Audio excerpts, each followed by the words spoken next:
Hello again, everyone. This is Joe Henches with Beyond the Chart, and this is technical analysis of the stock market today. Today is Monday, June 29th. We're going to take a look at the market action today, and then we're going to look at 5 stocks: Alibaba, GoPro, Gilead Sciences, SolarCity, and CTRP.com.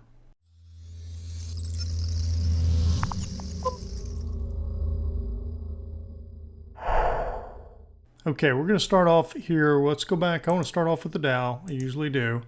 All right, so the Dow was down 350 points today. A big move down. Of course, everything is focused on Greece and what is finally, as my post on Saturday said, hit the wall and are hitting the wall. Banks systems shut down for the whole week. Right now, when I look at this, my Elliott wave count is still, being reinforced in here. I'm staying with this 1, 2, that we're in a third wave, and I've got a projected third wave zone of down here, and this is minute wave. So we're working waves 1, 2, 3, 4, 5 within minor wave 1 is the way I've got this counted. Okay, so we'll see how this continues to play out. Right now, the market is doing nothing but reinforcing this count. Short term and intermediate term are to the downside. And this broke, pretty hard today and just continued to sell off in the afternoon. It kind of bounced midday a little bit, and then it just, sold right off into the end today. Now, just because it did that doesn't mean there's any guarantee we're going to get a whole lot of follow through tomorrow, but we'll see. There's nothing on the horizon that I can tell or I'm seeing that is going to make this change, but the market will do what the market's going to do. So right now I've got this projection down here. This is the next target. We took out this low. We've taken out, pretty close to taking out the March lows intraday. We definitely took them out on a closing basis. This is the lowest close since back here in February or in January even, I think. So pretty strong on a closing basis. And so if you look back, it's got to be all the way in here to into January. This was February 2nd, and lowest close since February 3rd. So yeah. All right, let's take a look at and so this, now that we're breaking through this is the next low target, and then of course the October lows. September, the S&P 500, similar type scenario, except we're not quite as weak as the Dow Industrials in terms of closing below the March lows yet, March closing lows. So same wave count, same type of thing. Now the 233-day moving average is right in here at 2040. It's going to be interesting because that's very close to these lows right here in March. We could get some support coming in at 2040 on the S&P 500. We'll have to watch that. If that doesn't hold, then it's definitely going to come down here and challenge these lows.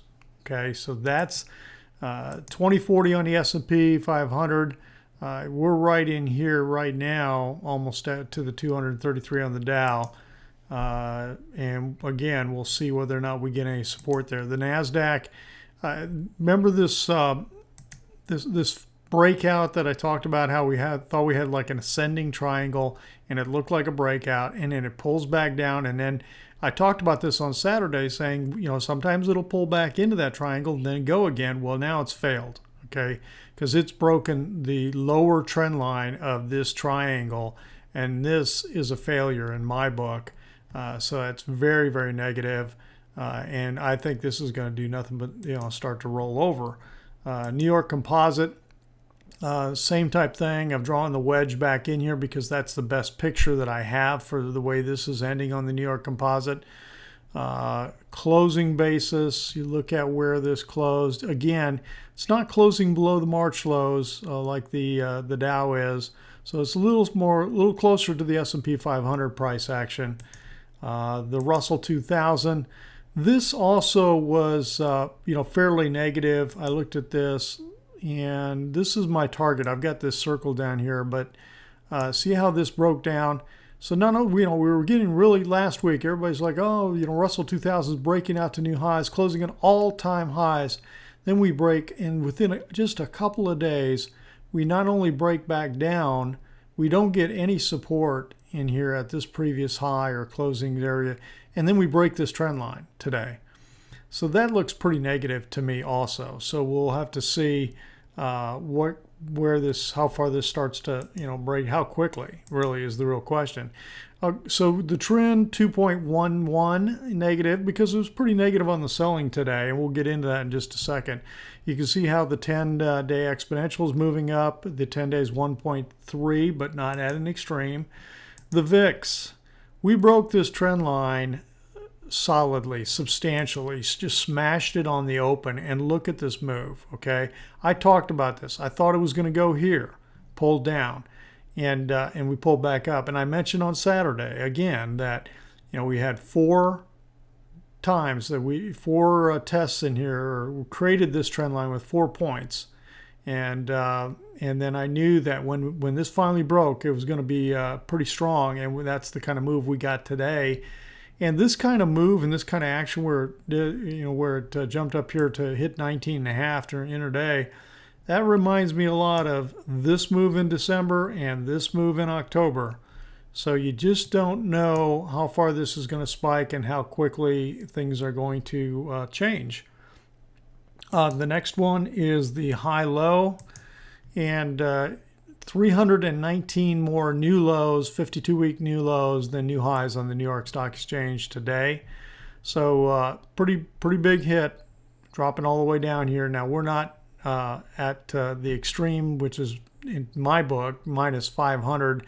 Once you get down over that, you're really getting into extremes. But sometimes when you get really negative, you can get very extreme. So we're just going to have to keep watching this. This previous in December went to minus 406, and then this one in October went to minus 584. But I was looking back at the previous top back in 2007, and in January at the bottom of that first move, 5-wave move down, they were like minus 900, and then that got exceeded significantly in the selling that occurred later on 2008. So this level in here doesn't mean that it cannot go any further than this. It's just kind of putting you in some kind of ballpark that says, okay, you are in some oversold territory. The real question is, how oversold will it get? And you never really know. Okay, let's talk about advanced declines. I don't have it on a chart. In terms of issues today, there were 9.4 stocks down for every one up on the New York Stock Exchange, but the volume was twice that. There was 18.4 shares down for every one share up today. So pretty dramatic selling. It just reinforces the strength of the down move in my book. Okay, it just reinforces how strong this is. Sometimes you get this and it's not that strong, like maybe 3-to-1 downside, whatever. But now when you get up in the 9-to-10 to the downside, that's pretty strong. All right, let's see. The next thing, let's go ahead and take a look at our stocks right now. Let's jump in and take a look at Alibaba. Okay, so several of these I had trade ideas on and puts on. And Alibaba, I have been in for 11 trading days. And so when it got down here, I had a feeling it might close the gap, but then close to the opening this morning, I exited the position just because I'd been in it for 11 days. Now, this is pretty negative. It's rolling over. My wave count, way I've got it, I wouldn't be surprised to see this continue down and take out this low. But I wanted to just grab the profits because, honestly, you just never know. And I was ready to book some profits because we'd had a little bit of a streak where we were frustrated with some losses, things just not cooperating. And now that we're getting some to cooperate, we're grabbing some profits. So that's the way that looks on Alibaba. And so right now, this closed this gap here. And I don't know that I see any particular other than, this issue here. I mean, you look and say, well, okay, maybe support comes in at the low down here at 77.77. But that's about it. Other than that, it's just wide open down below. All right, the next one we'll take a look at is GoPro. And GoPro's one, we got in on Friday when it broke through here, the lows in here of this 2-day low, got in with puts, and I exited today. And mainly because I was looking at potential, well, my target was hit. My initial target was hit. Same thing on Alibaba. I had an initial target that did get hit and exceeded, actually. And the same thing here. So we had the potential support coming in down here, which it kind of did. And here's the 55-day simple moving average right here that it looks like it's pausing at. So I went ahead and grabbed that profit. Again, the other thing, when it did hit my target, and when I see that happen this quickly, like in one day, I'm out. I'm gonna grab that profit when that target's hit that quickly. And you know, the market, I've got a lot of stocks I'm looking at, a lot of things to play, and if the market continues down, there's going to be plenty of opportunities. Either way it goes, if the VIX starts getting up, we're going to get a little more volatility, so there's no point in sitting back going, I'm going to get super, super greedy. Okay, so let's look at the next one. Is SolarCity is another one I got out of. I was in for 3 days. Got in at the close here on this day, puts. And again, all of the details of these trade ideas are on the Trade Ideas webpage. You need to be a subscriber to get access to that. It's first name and email, and you're good to go.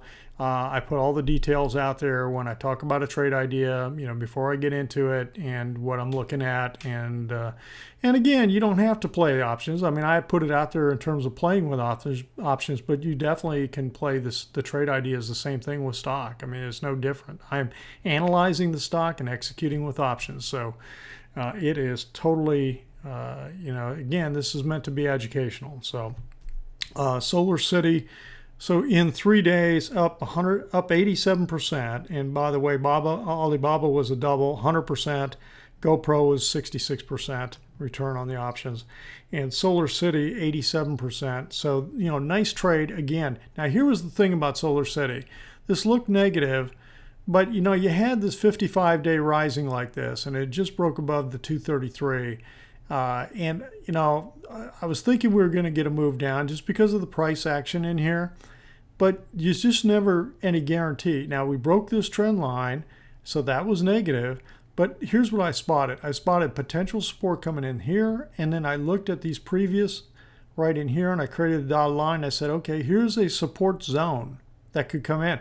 Well, that's exactly what happened with this today.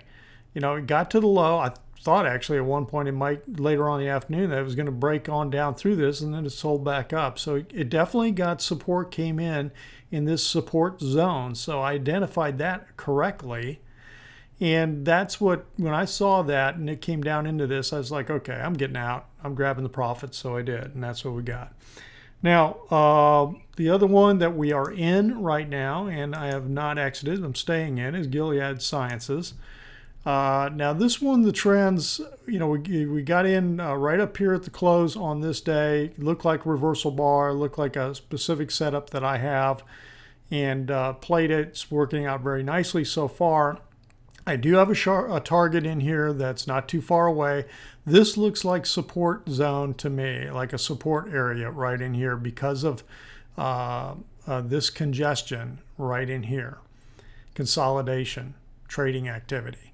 So I would not be surprised to see some little support come in right in here, and so this is what's, you know, we'll see whether or not if it continues to consolidates and this the 10 breaks below the 21 and starts to roll over, but it hasn't done that yet. So I'm in the puts. We're up, and right now I'm probably going to be looking at if it hits my target, I'll be getting out. So that's my idea on Gilead Sciences. And then the next one that I'm looking at, just kind of saw as I scanned through some today, was after the market closes, CTRP. This is kind of interesting because I've got a bullish count on CTRP. I think we're working a 1, 2, 3 wave up, and I haven't labeled this yet, but this looks like, let me get rid of the crosshairs. This looks like a 1, 2, 3, 4. This one, it makes me question it a little bit as to what's going on down here, but I'm going with it that this is 1, 2, 3. This acts like a 3, all this big gap, big strong move. So here's the thing about this pullback. It's pulled back and hit right here at the 55-day moving average. Okay, and then let me get the crosshairs again. It helps gives me some guidelines. Here's the bottom. Here's this gap in here. Okay, gap in prices. Here's the bottom of the gap, and that's almost exactly where it stopped today. All right, the dotted line I've got in here is the previous high at the top of 1. All right, right in here. So I'm not expecting, if this is truly a 4, I'm not expecting it to overlap 1, because then that would be, it would invalidate it as a 4. But, well, actually, let me take that back. Because really this is a 4 within 3, so that would not invalidate it. So this is a 1. Let me label this. Label this just the way I'm doing this. And 1, 2. So what we're doing is we're making a count within the third wave, and it, you know, whether you call it a primary wave or intermediate wave, I probably need to relabel it to an intermediate, but I'm marking these as minor waves right now. So actually, because this is 4 and this is 1 within this sequence, this impulse wave, this is just mainly for support. This does not invalidate anything, okay? So this is support, all right? So that's what we're looking at. I think support's coming in. We got the 55-day moving average. We're at the top of the gap. We'll see if this holds. Now, you notice how we had this gap here and then another gap here. This is almost an island, but it didn't, it needs more space to be a true island to me in terms of between the low of the price action and then the high of the price action here. And the other thing is this looks like an exhaustion gap because it got closed within, well, actually in the 7th day it got closed. Normally I like to see 3 to 5 days, but I think this was exhaustion. Now, exhaustion doesn't mean that the move's ended. It means that a lot of times it's going to pause. And that's exactly what it's done. It's just paused, moved its way sideways, and pulled back down. So right now, I'm not saying buy. What I'm saying is I'm looking for some kind of support to come in and for this to turn back around, and we'll watch to see whether or not it's ready to turn back around and go higher again. Now, it could fail. I mean, it could right back continue down below the support and close this gap and be doing something totally different. But right now, this is what I'm watching on C-Trip to see if this is going to turn and move higher. All right, that's it for tonight. I'll probably have some updates on various stocks over the next couple of days. Try to put out a couple each day, a few each day. So look for that, and I'll be back with another market update on Wednesday night. Everyone have a great Tuesday, Wednesday, and fasten your seatbelts, like I said, on Thursday night. Check out the post. All right, talk to you soon.